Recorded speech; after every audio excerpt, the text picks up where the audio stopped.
So remember, when you get to this experience section, this is another big section in your application where you have to be mindful and strategic.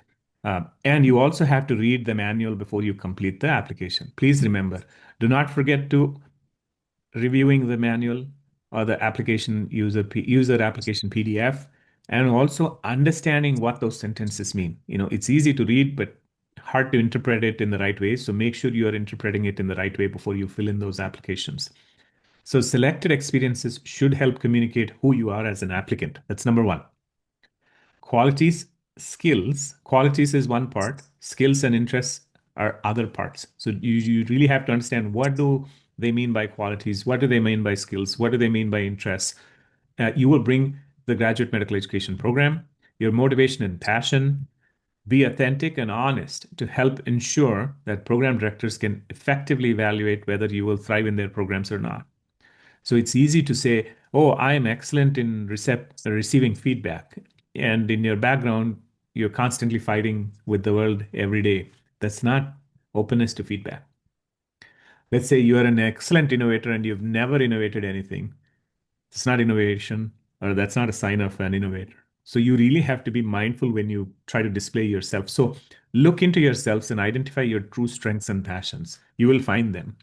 It might be way out of medicine too, but you will still find them and you can write much more stronger details around such topics. And that's what they're also looking at because you're trying to communicate who you are as an applicant, not just professionally, but how are you as a well-rounded individual. You're expected to fill in up to 10 experiences. So please don't go in the mindset that you have to fill 10 experiences. It is up to 10 experiences. So you really have to figure out what those 10 experiences are that will speak to all of the items that I have shared about. You will also have to identify up to three most meaningful experiences. And I'm going to tell you again and again, what experiences you choose is the first part. What most meaningful experiences you choose is the second part of the story. And then we'll talk about the other things as we move on to the next slides. When you pick the three most meaningful experiences, they have to have a short 300 character description reflecting on the experience, not writing the whole experience again. You're reflecting on it, why it was meaningful, and how you were influenced. There's a tie to this. It'll come in the next slides, and then we'll come back and speak about this sentence again. This is the next most important aspect of the experience section. Please understand, when you do certain activities as an experience, you really have to bucket them in the right type or under the right type, I should say. For example, if you're doing a clinical rotation, then it should not fall under teaching mentoring section. It should fall under education/training. In the past, when I have reviewed applications, I've seen students not picking the right type of experience to describe or to identify what they did. So review the user guide that's been put out and try to understand how your experience it will fit into a type of an experience in the application section. I'm not going to go over everything, but this is an important piece for you to remember. Next, once you have identified the type, the next aspect is called as the primary focus area. So you've decided to pick 10 experiences, then you've identified three meaningful experiences, which will show who you are as an applicant, which will show your qualities, skills, and interests, your motivation and passion that you'll bring to the program. And then you have bucketed them under a type. Once you've bucketed them under a type, then you have to identify what that primary focus area was when you were in that experience section or when you were doing that job.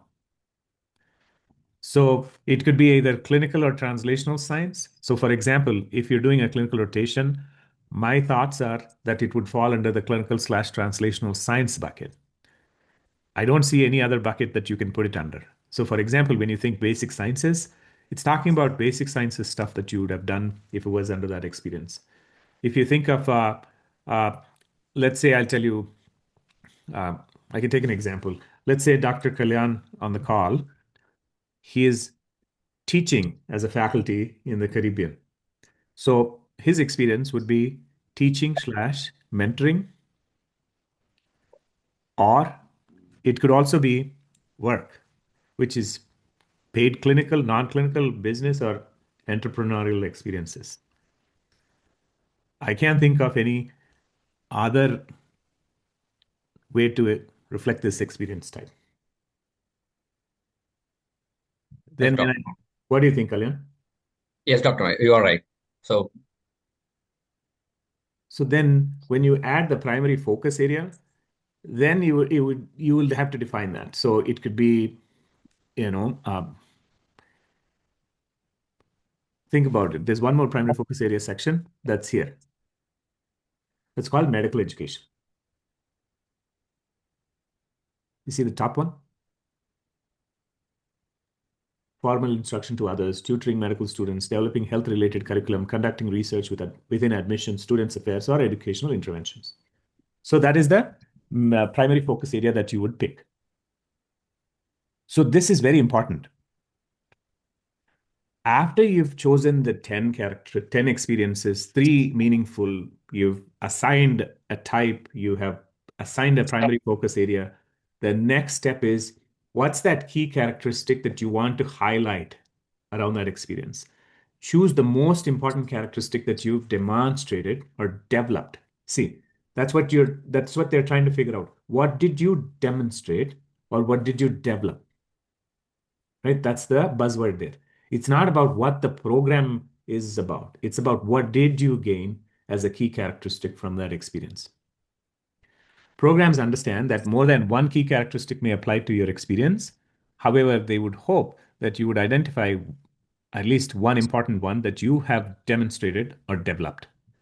Select the one characteristic that best reflects, as I mentioned. If no characteristics apply, you can leave it blank. But I would highly encourage you to identify it because it's going to challenge you to even self-reflect and figure out what did you actually learn. Programs are looking for you to show introspection in your most meaningful experiences. If you tag a characteristic, right, the key characteristic, a primary focus area to the most meaningful experience, your description should explain why you chose that characteristic and focus area. So, for example, let's say you've chosen an experience, you've put a type to it, you've added a primary focus area, you've added a key characteristic, and you're writing it as the most meaningful experience, then that has to speak to all of these. For example, I'll show you. If you've picked up, I'll tell you, let's say we'll take Kalyan's example. So faculty, medical education, and then let's say Kalyan speaks to, uh, maybe he speaks to, I'm thinking, I don't know, I'm thinking maybe, um, let's say, teamwork and leadership. I'm just thinking, huh? I'm just making it up because I didn't speak to Kalyan before this session. So, uh, if we chose teamwork and leadership for that key characteristic, then if Kalyan starts writing that most meaningful experience for that experience section, then he should incorporate medical education, teamwork and leadership, and then figure out what that most meaningful experience description will look like.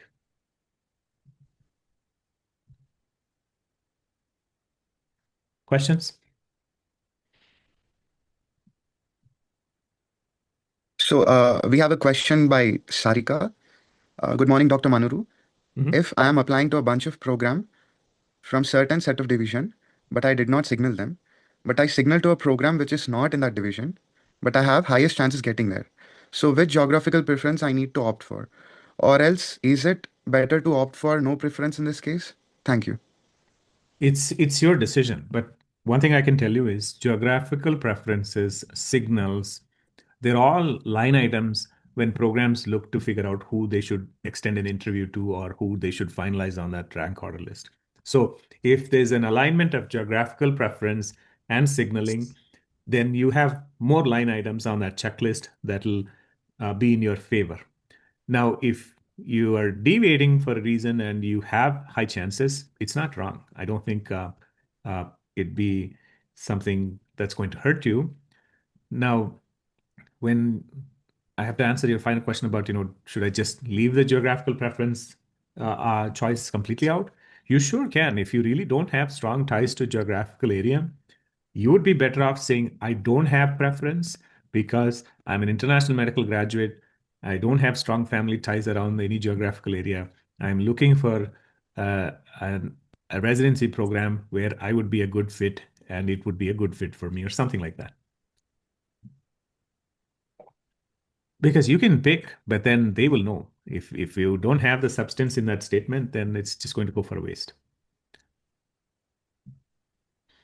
Okay, we have another question, sir. It's Mhm. by Boyantika Singh. If an applicant is dual applying, experiences would include US clinical experience from both specialties. Does this impact on how the interview panel sees our application?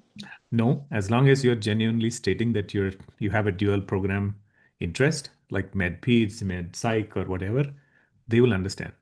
And obviously, if if you don't have an interest and you're actually applying to two separate programs, uh, it's still understandable, but you'll have to justify if they ask. If they say, "Why did you do pediatrics?" If you are genuinely uh, applying for a dual program like med peds, you can say that. But if you're not doing that, but you're applying separately for medicine and pediatrics, you're still there. So it's best you answer it truthfully, saying, I have interest in both and I'm applying for both. An honest answer will actually save you versus you saying, I wanted to learn about pediatrics before I came into internal medicine, where I would only focus all my life on adult population. That might be a little dicey answer for me to digest.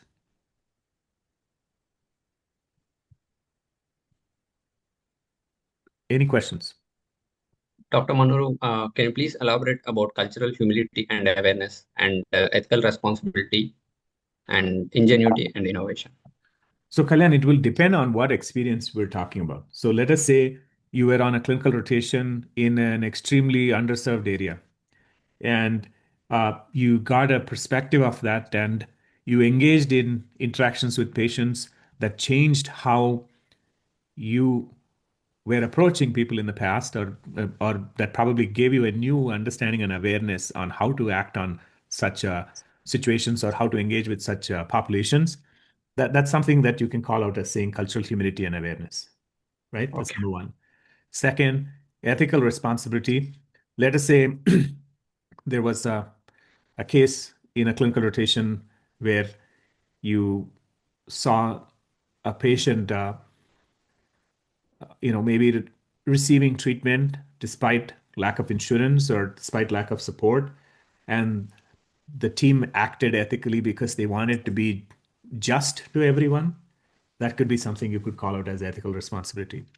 Ingenuity and innovation. Let's say you were on a rotation and then the team decided to start a quality project around catheter associated infections to prevent them. And then they developed a model and you were so impressed. Then that's called innovation and ingenuity. Those are some of the examples when you do rotations and then you come across situations and then how do you tie those characteristics. Thank you so much, Dr. Manoru. I appreciate your answers. Thank you. I guess that's it, sir. We do not have more questions, so we can forward to the next session. Okay, thank you. So please remember, I have reviewed literature and I have looked at the data myself. And what it is telling us is program directors use primary focus area, key characteristics, and experiences when they're pursuing a holistic review of an application.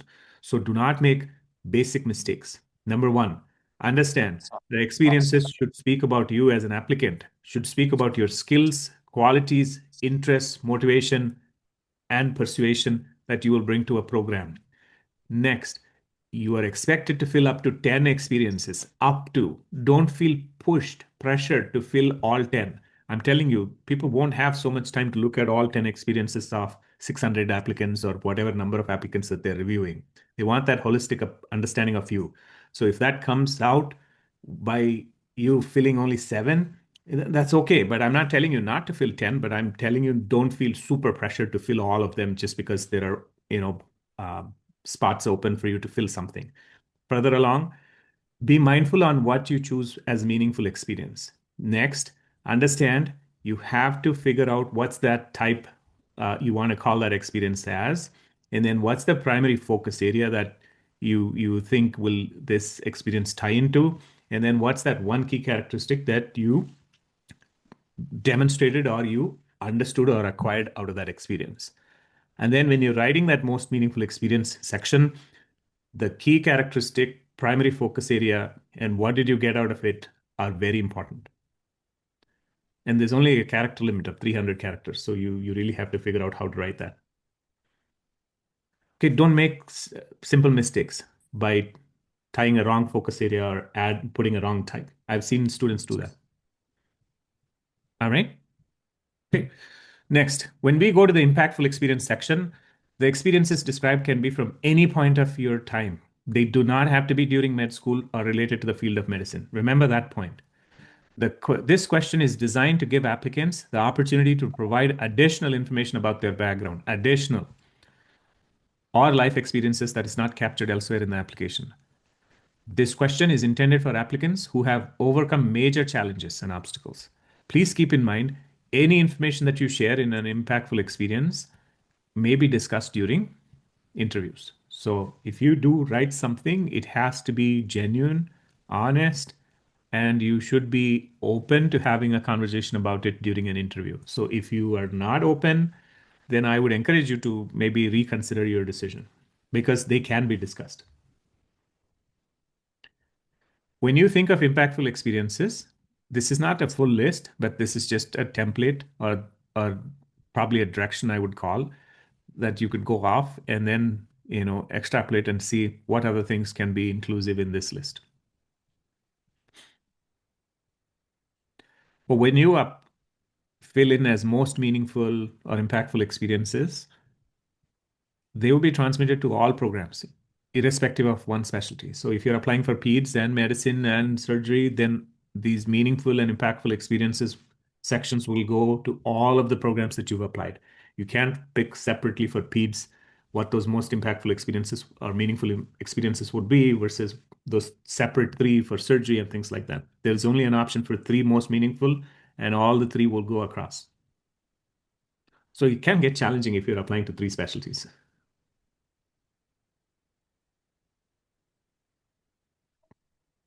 Next. So Suhas, yes, sir. We have a question. We have another question on experiences by Boyantika Singh. Mhm. Sir, I have a last question on this. Experiences from USA holds more weightage than those in the home country. Example, patient's case teaching us empathy.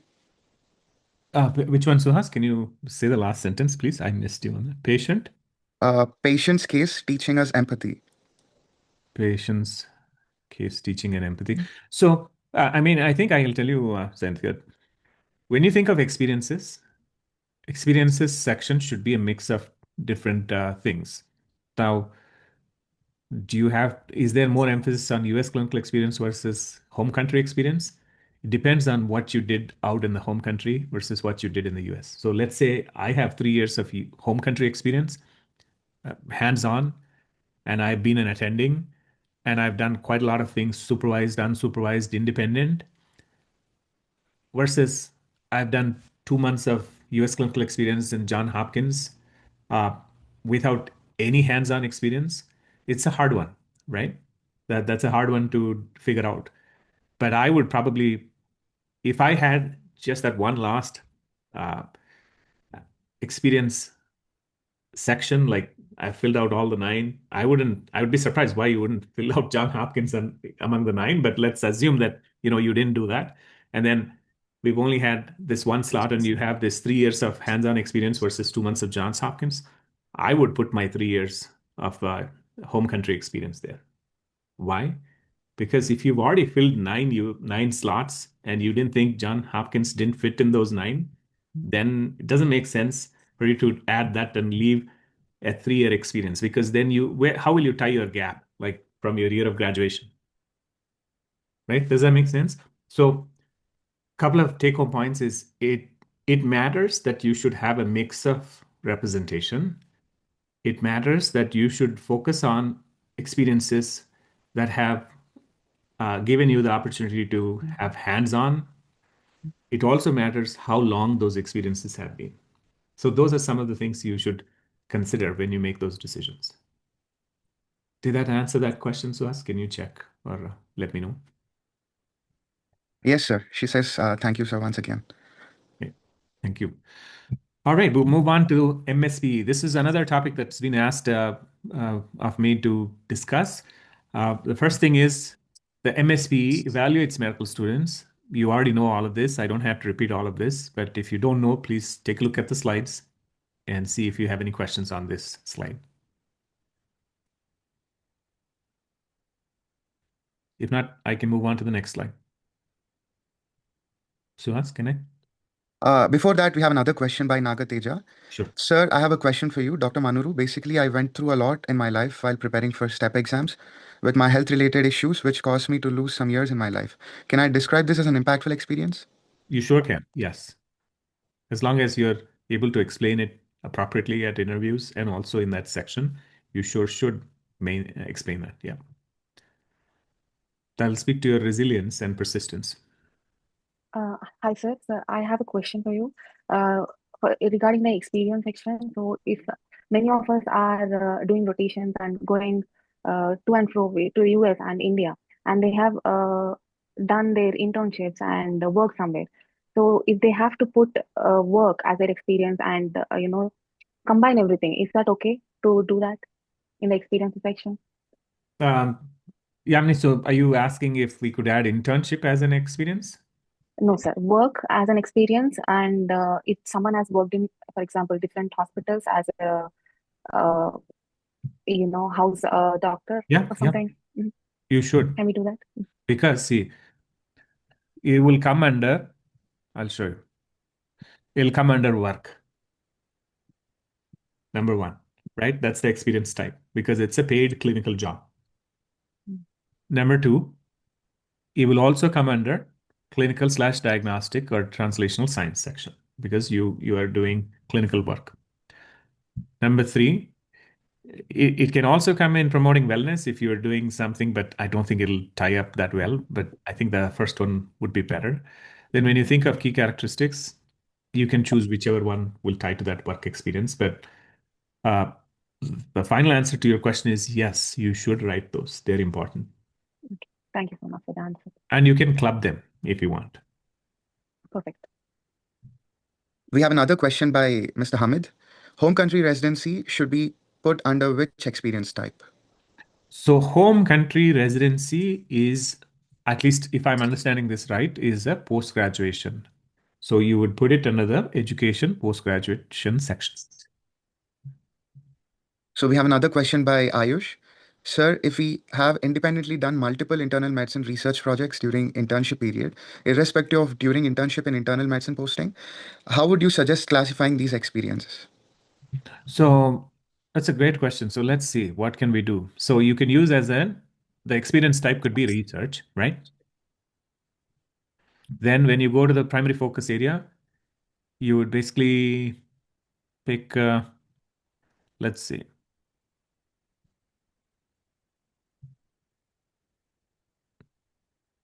Should we put public health? Because biostats, epidemiology, global health could be the primary focus area. And then you decide what key characteristic. And now you can definitely say research coordinator, research assistant during the internship section that you were during that time frame. Because if it's not a part of your internship and you've done this more to enhance yourself and you've invested a lot of time around this during that internship time frame, you could still write that separately.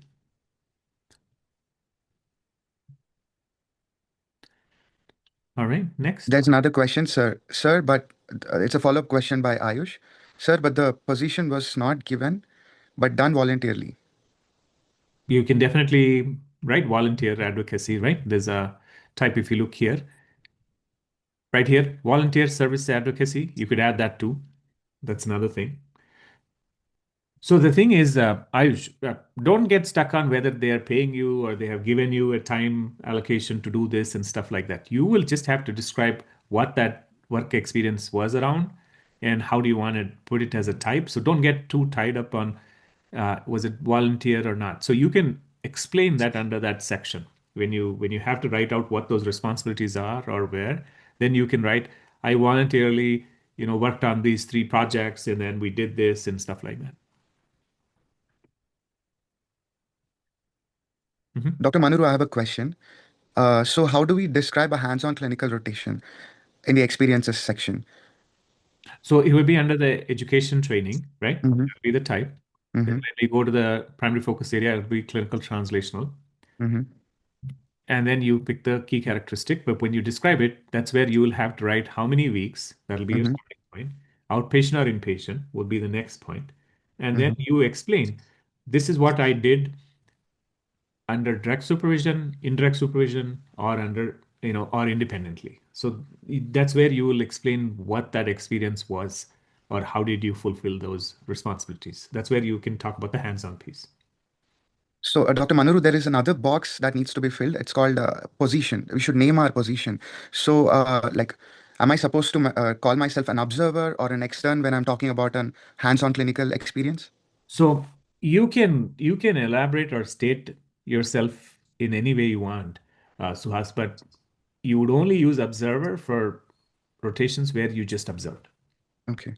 So if you want to state in extern hands, yeah, that's okay. I think people do understand now uh, because there are a lot of US clinical experiences that students are fulfilling before they come into residencies. I don't think there's a real way to uh, define that yet. Okay, sir. And there is another question by Boyantika Singh. Mhm. Sir, can you please address this MSP question? Can MSP have overlapping examples from the ERAS CV experiences? Since that was you did something during med school, IM research conference, or should be avoided, sir? I'm not sure if MSP should be including this since as my college is asking me to draft my own. Okay. We can talk about MSP when we go through that section, and then we can answer that question. Good morning, Dr. Manoru. I am Ravi Babu Kamma speaking. So I have a quick question about three meaningful experiences. I would like to keep meaningful experiences as my internship experience in India, and I have also a PhD experience for 6 months. And presently, I'm working in Caribbean island as a professor, which is also a meaningful experience for me. But these three experiences would take out chances of US clinical experiences as meaningful experiences. What do you suggest, sir? Ravi, I think um, I don't know if I could count an internship experience as a meaningful experience, but it's challenging to uh, you know uh, contest that because if that was the most meaningful experience of your life, and then here I'm saying you shouldn't add internship as an experience because you need internship to get your medical degree, uh, it becomes harder. But I really don't have an answer around your internship meaningful experience question. But one thing I will tell you is it would be important at least to identify one USC as a meaningful experience if you do have quite a few USC. If you have no USC, that's a different story. I do have students who have matched last year and the years before who never had USC. So obviously they can't write an USC as a meaningful experience because they've never done one. But if you've done some, I would encourage you to at least include one of those as a meaningful experience. The PHC Ye- and the Caribbean, Yes, sir, definitely. for sure you should add. Yes, sir. Like PHC experience would be really like meaningful experience because that is real service and community experience that I have had. And this professor teaching experience is also a meaningful experience, but still it wouldn't be like two experiences out of US out of US state. That's correct. That's correct. So consider adding one more from the US if you have one. Yes, I have US clinical experiences. So one US clinical experience would be better, or like all the three experiences, or at least two experiences from US would be better Not really, as but meaningful. I would encourage you to identify the three most meaningful experiences independent of whether they are from US or not, because that'll tell the true story. Yes, sir. I would think of to select which are the meaningful. Thank you for your view, sir. Yeah, so what I'm trying to tell everyone is don't feel pressured that you have to have minimum of two US clinical experiences as your meaningful experience or minimum of three. Don't go down that path. First, identify what are those meaningful experiences for you out of all the experiences you have had so far. And then figure out how can you ensure that at least one of them is a US clinical experience. Again, at least one. Now, if there are two or all three are US clinical experiences that are the most meaningful, it's totally up to you. It's not wrong. Sir, Um, I have a question on key characteristics. So should we try to include as many as possible to make our CV look more well-rounded, or do PDs prefer that? So good question. So you should be able to tie the key characteristic to the primary focus area and the type of experience. That's your first goal. Now, once you tie that, obviously you're trying to figure out, okay, if you're able to identify different key characteristics to describe your 10 experiences, that's a great thing to do, if you can. But when you do something like that, you really have to be able to justify why. But I Okay, would encourage you all to at least have three different key characteristics for the three most meaningful experiences.